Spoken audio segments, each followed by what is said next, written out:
அனைத்து பெயர்களையும் இறைவன் ஆதமுக்கு கற்றுக் கொடுத்தான். திருக்குர்ஆன் 2:31.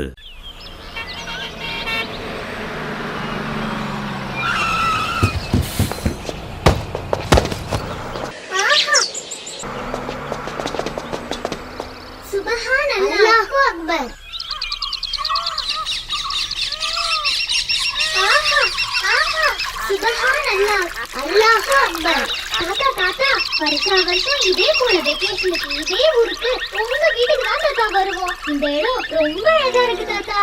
இன்ஷா அல்லாஹ், கட்டாயம் வாங்க வாங்க போவோம். அதோ தெரியுதே, அதுதான் நம்ம வீடு. தாத்தா, இந்த அழகான காட்டை நீங்க தான் உருவாக்குறீங்களா?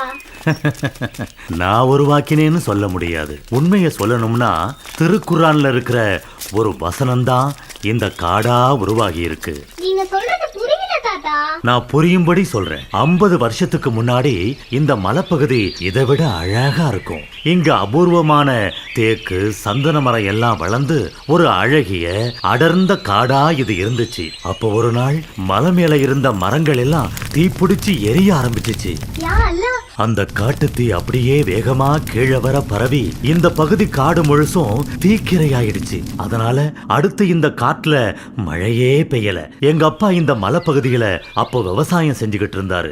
மழை பெய்யாததால விவசாயம் நசிஞ்சு போச்சு. அப்ப நான் விளையாட்டு பிள்ளையா இருப்பேன். எனக்கு படிப்பும் வராது. அப்போ ஒரு நாள் எங்க அப்பா என்னைய டேய் போக்கிரி பயல இங்க வாடான்னு கூப்பிட்டாரு.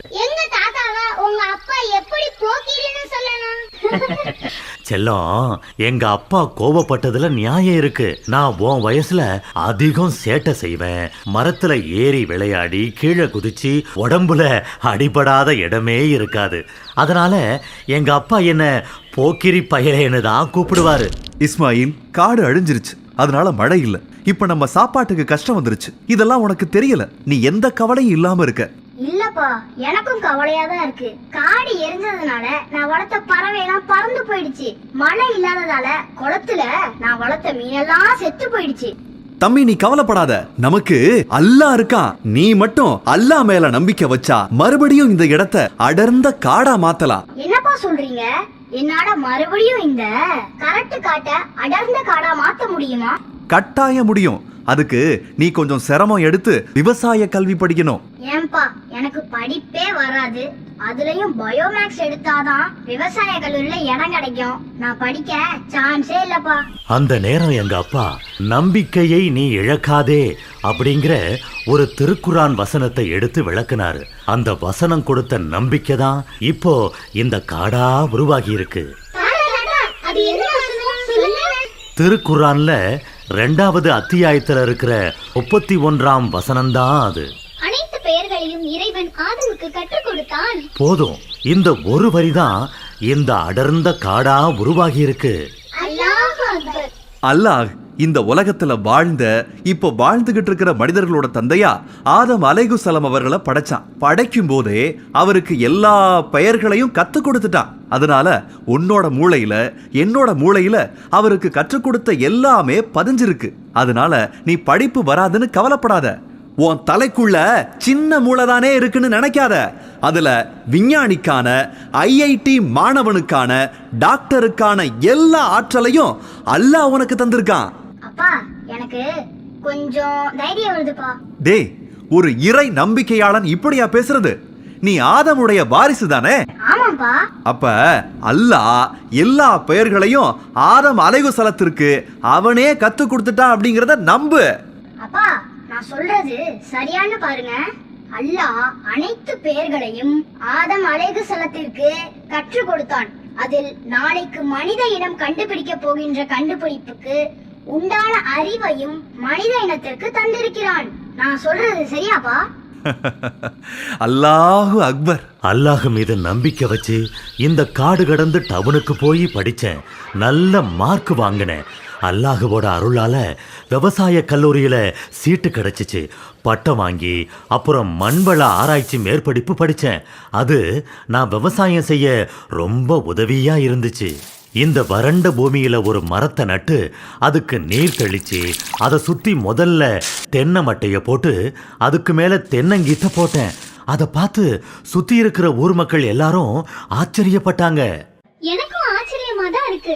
இதுல ஆச்சரியப்பட என்ன இருக்கு? மரத்தை சுத்தி தென்னை மட்டை தென்னங்கீத்த போட்டா மரவேருக்கு தேவையான நீர் எப்பவும் கிடைச்சிக்கிட்டே இருக்கும். எப்படின்னா, எப்பவாவது பெய்யுற மழை, ராத்திரியில விழுற பனித்துளி, இது மூலம் கிடைக்கிற நீரை மட்டை வாங்கி எப்பவும் ஈரப்பதமா இருக்கும். அந்த ஈரப்பதமான நீர் மரத்துக்கு போதுமானது. சில வருஷத்துல மரம் செழிச்சு வளர்ந்துச்சு. நானும் மட்டைய போட்டு பராமரிச்சுக்கிட்டே இருந்தேன்.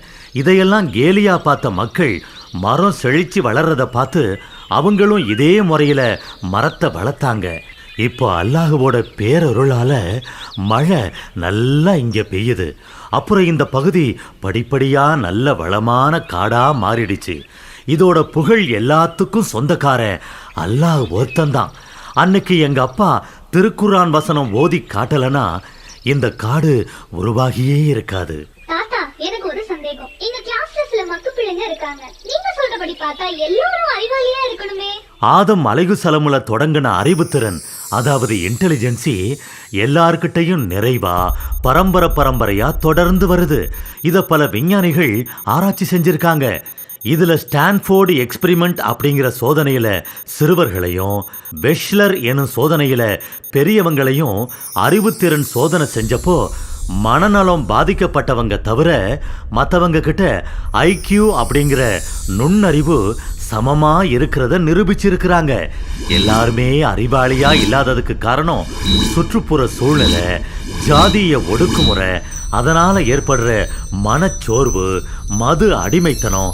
இதனால தான் அறிவுத்திறன் மனுஷனுக்கு மனுஷன் மாறுபடுது. இது ஆங்கிலத்துல பிஹேவியரல் சேஞ்சஸ்னு சொல்லுவாங்க.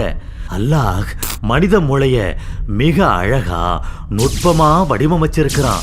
அது நரம்பு திசுக்களோட தொகுப்பா, அதிக தகவலை சேமிக்கிற கையாளுற திறன் கொண்டதா, உடல் அசைவை கட்டுப்படுத்துற ஆற்றல் கொண்டதா, உடல் உள்ளியக்கத்திற்கு ஆதாரமாகவும் அல்லாஹ் இதை படைச்சிருக்கிறான்.